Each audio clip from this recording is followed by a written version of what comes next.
What is up, guys? You got NotTheWorst here, bringing another Black Desert online video, and today we are taking a look at the silver breakdown for Darkseeker's Retreat. Now, this place got a bit of a rework around the time the Highlands zone came out, and it's gotten kind of a bad rap since then because of how efficient Highlands is, especially at lower gear levels, making this place less than desirable.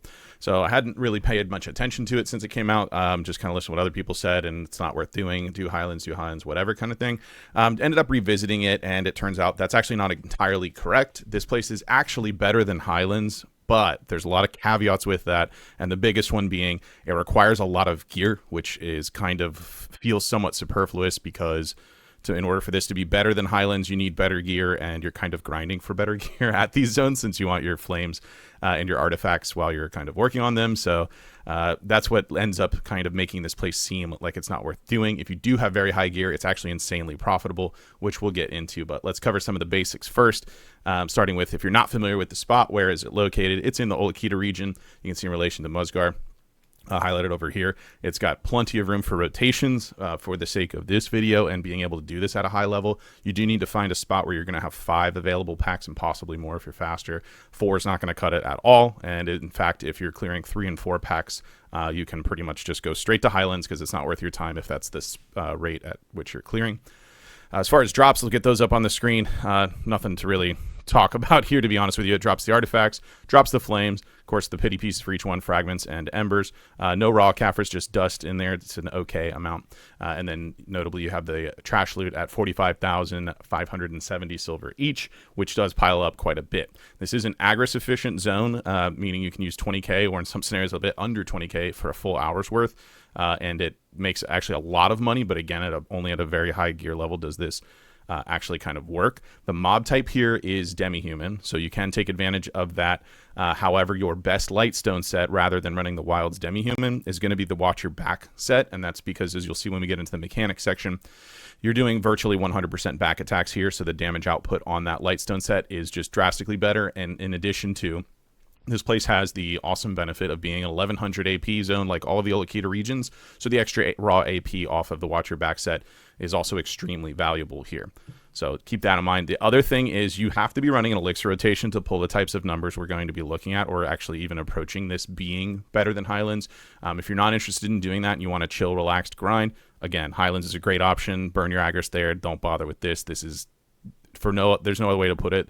To have this place outperform Highlands, it is sweaty. It is very sweaty. The difference is you can be sweaty at Highlands and sweaty here, and if that's the scenario, this place will outscore it by a good amount if you have the gear to handle it. So you want to be running a full elixir rotation with this. Obviously, the demi-human elixir included in that. Other than that, pretty standard elixir rotation with it. You're going to get a lot of bonus damage with the extra back attacks that you're getting. Defensively, depending on your gear, you really don't need much defensively, especially with the elixir bonuses. You can leave those off, like elixir of the steel one and the 10% damage reduction. You don't really need those for this place. It doesn't really deal a bunch of damage, especially the gear we're talking about doing it.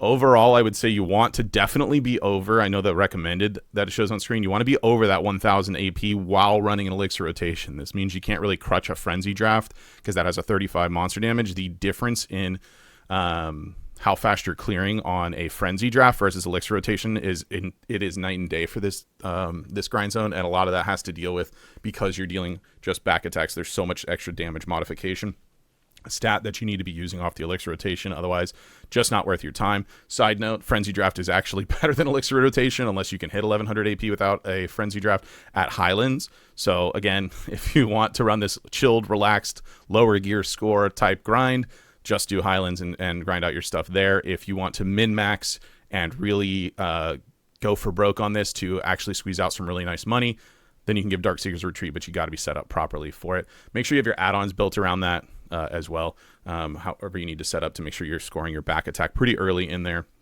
alongside your other buffs and then maintaining them. And the other thing too is movement does matter for this grind zone as well, so kind of pay attention to that. So with those covered, let's jump into the mechanics and talk about how this place works. All right, so there's not a ton of things, but a few things that are notable to go over. As I mentioned, you're going to need at least 5 rotations. If you have this rotation that I'm using here is not necessarily the best. I actually saw some other videos later that were a little bit better, but I was already invested in this one, so just went with it. So you want to have at least 5 packs here for the rate at which we're clearing, which also means this isn't, you know, a Highlands or a Dekia grind where you can just stand in one spot. So part of performing well here has to deal with managing your cooldowns properly, and that includes movement from pack to pack and knowing what cooldowns you can use for movement if you're not going to need them on the packs themselves. Obviously, different classes are going to have different advantages while you're doing that. So functionally, you're just going to DPS the large guys down for the most part. As you can see, we're just doing. When they die, they do this kind of like little triangle looking thing that explodes out and deals damage and will kill or mostly kill any of the nearby mobs. It's not super massive to where it automatically does, so you can see there are some mobs that get left over a little bit from time to time. That is going to be really important for maximizing trash loot here. If you have a mob just 1 left over, it's going to be more beneficial to you to not bother DPSing him, just leave him and come back. He'll still be there when you get back to the pack. In addition to, it does not interfere with spawning the adds that pop up. So you'll still get a full round of adds popped up and that 1 mob. If you have more than 1, you need to clean them up. You can either kill whatever remaining you have. You have 2 or 3, you can kill all of them, or kill it so that if there's still 1 sitting there, you can just leave the 1, because having more than 1 straggler mob left over will not allow the adds to spawn up. There's a little bit of RNG, which you can see that's happening from time to time here with these spawns. You don't always get the 3rd big guy add, and he has a little bit more trash loot on him than the other one, so you're just kind of at the mercy of that from time to time, but he does spawn most of the time. For the most part, it's just not a 100% guarantee. Other things that happen here is you have these event spawns that occur somewhat often. I had anywhere from 1 to like 10 event spawns in an hour. So yeah, somewhere around like 4 or 5 is probably normal for the time slot that we do it. It just spawns extra mobs. They get deleted super fast. And then at the end, there's an eternal guy that you kill. He has like 20% more HP than the others. He still dies like instantly, whatever. And when you kill him, there'll be a little message that plays out that it either triggers a boss spawn or nothing else happens from there. It just tells you the dark energy's flowing or whatever, and then you move on. So when you get the boss spawn, he spawns in this little circle with about 6 dudes, maybe 7 dudes around him. You kill those dudes, and then you can attack the boss. He'll spawn some more adds and whatever. So you kill him, you have a guaranteed fragment that drops off of him anytime you get that boss spawn. So each of those is going to be a guaranteed fragment drop. As I said, 4 to 5 of those is fairly common. Obviously, if you get 10, you're just ultra carried, so that's great. And you also got 10 fragments in a single hour from the spot, in addition to what's dropping off the mobs. The only other event that occurs is just this blazing energy, and it's not really an event. You'll just see this little sphere thing pops up, and it does nothing. You just kill it, and you get a guaranteed ember drop from that, which is obviously extremely valuable. So that's really it for the mechanics. There isn't much else to it. Again, emphasizing like cooldown management is going to be king here. It's not a stand in one spot and just DPS away type thing. You have to put a little more thinking into it. It's kind of the old school way of grinding where, like, you know, your trash loot isn't just using what skills and what skill rotation in a specific order and expecting to get high end results. There's a little more to it than that. So let's jump into the spreadsheet, take a look at how we did. All right, so here's how we did after 10 hours. I am going to first point out if you jumped ahead to the spreadsheet to just see the results outright and didn't catch the first part of the video where we talked about this, let me re-emphasize. This only works at very high gear levels. Personally, I was running 1050 total AP number alongside elixir rotation, deep sea elixir, not perfume of courage, and the watch your back lightstone set. So you really want to be maximized for this spot, and you are not going to be able to get better than Highlands results at lower gear. If you're in the 900 AP ballpark with Frenzy, there's no way you're going to make this place better than Highlands. It's not even going to come close. And if you are in the 900 ballpark without Frenzy, it's still just going to fall short. Minimum 1000 without running Frenzy and Perfume of Courage, because you want Deep Sea Elixir and you want to be running elixir, full elixir rotation, and it'll be class dependent to some degree there, but you probably want to be somewhere around the like 1020 plus total AP number without Frenzy, without Perfume of Courage, which means your house buff, horse buff, all these other things are going to be really impactful to increasing your numbers. So want to get that out before we break down the numbers, because I know just some people will jump to the timestamp to the spreadsheet and they'll have missed that entirely. So just wanted to recapture that point. So we can see we did a little under 2.5 bill average. Now this is very swingy, right? We have a lowest one at 1.6, which was the only hour we got 0 embers. in there, and we have a peak hour at 3 billion silver. Now these prices are, as of now, current market price when you factor what an ember is functionally worth, and same with the artifacts, what they're functionally worth. This is important because it's going to vary per server, and also because when I started this, they were even more. These were actually worth 300 apiece. These have been the same the whole time, so I adjusted them last night just to make sure we have the most recent amount that's in there. Overall, if you're not quite hitting those stats, where you need to be for this to kind of make sense if it's worth grinding or not is you want to be hitting, honestly, probably around that 17 to 18k trash loot for it. If you're doing 20k plus, you're most certainly outperforming Highlands at that point. 17 to 18k is what you want to be pushing with on a yellow scroll with Agris to make this kind of worth your time. The thing this place gets the worst rap for is the embers. People go so many hours with no embers, or they get one after like five hours or something wild like this. This is likely because the clear speed is just too slow for what this place is now designed. It's not the old school DSR where you can run in with 920 AP and shred stuff and you're going to get, 3 embers an hour or something like that, like the old one was. This does not work that way. It does outperform Highlands, but unfortunately only at a very, very high level. We see we did about 4 embers per hour, and that includes I actually did get a 0 hour because, RNG is a thing. Something else I want to point out too, the cost that we have the flames, this is again NA pricing. Okay, so a flame's going to be valued at 240 mil and not 100 mil, and the reason for that is you're dumb if you're selling them for 100 mil. They're just intrinsically worth so much more. To give you an example of that, current price for buying a pen boot right now on NA anyways, obviously your different servers are going to have different prices, roughly about 14 bill. And then the Caphras level 10, assuming you have no Caphras or dust or anything for it, it's going to run you 17 billion silver, so it's 31 billion silver. So right now we have boots selling roughly 55. They were actually at 62 the beginning of this week when I started putting the data in, and they've come down a little bit. Either people are kind of catching on that you can build up a boot pretty fast here, or it's just falling off because it's the demand for these is going to go down. So that's really important to note, because this isn't going to stay this way, right? As people get their boots, or if more people decide to grind this and put more boots on the market, these are not going to stay as profitable as they will, and at some point these will eventually hit the 100 mil for just market price of where they're at, like all flames eventually end up doing. Same thing with artifacts. I know, like EU for instance, theirs are worth way less than NA's.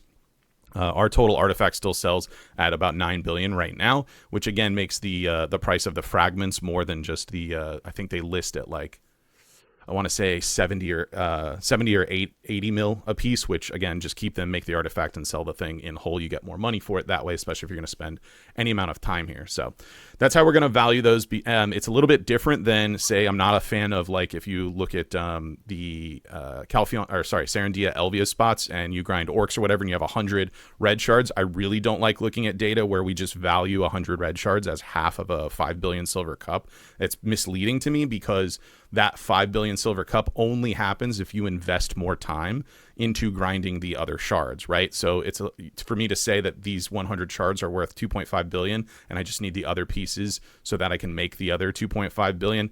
There's a time investment there, 5, 6, 7 hours, whatever. I'm going to go to Fogan's or whatever so I can get the rest of my shards to cash that out. That's not the case with the embers or flame. If you drop a full flame, that's not the case here, right? You can just buy a boot directly and you can buy all of the Caphras directly. There's no time investment. There's no anything else. It's silver investment, but this is what we're doing. We're turning the flame from being a 10 billion silver item into an over 20 billion silver item by just purchasing other items that are already available on the marketplace and combining them. So a bit different than trying to value shards at face value, because you have to invest the time.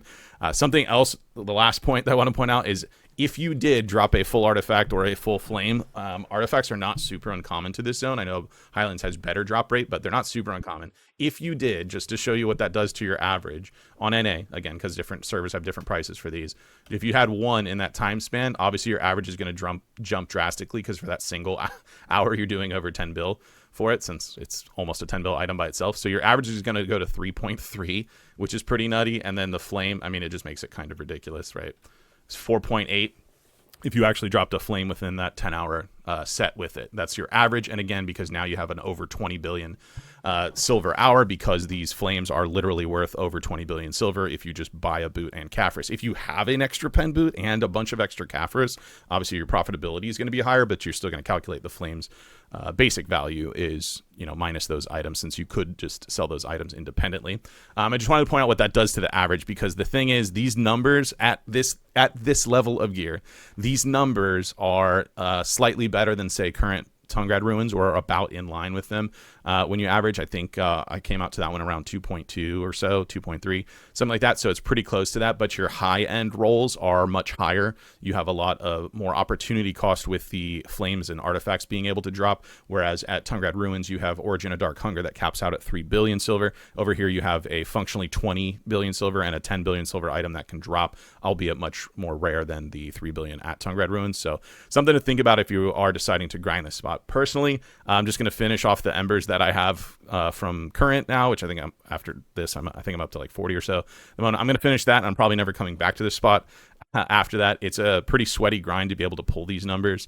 I have seen some other videos where other classes are actually pulling much more trash loot than me, so maybe they just like that grind zone. Or as I mentioned, I think the rotation I was using wasn't quite the most optimal for that.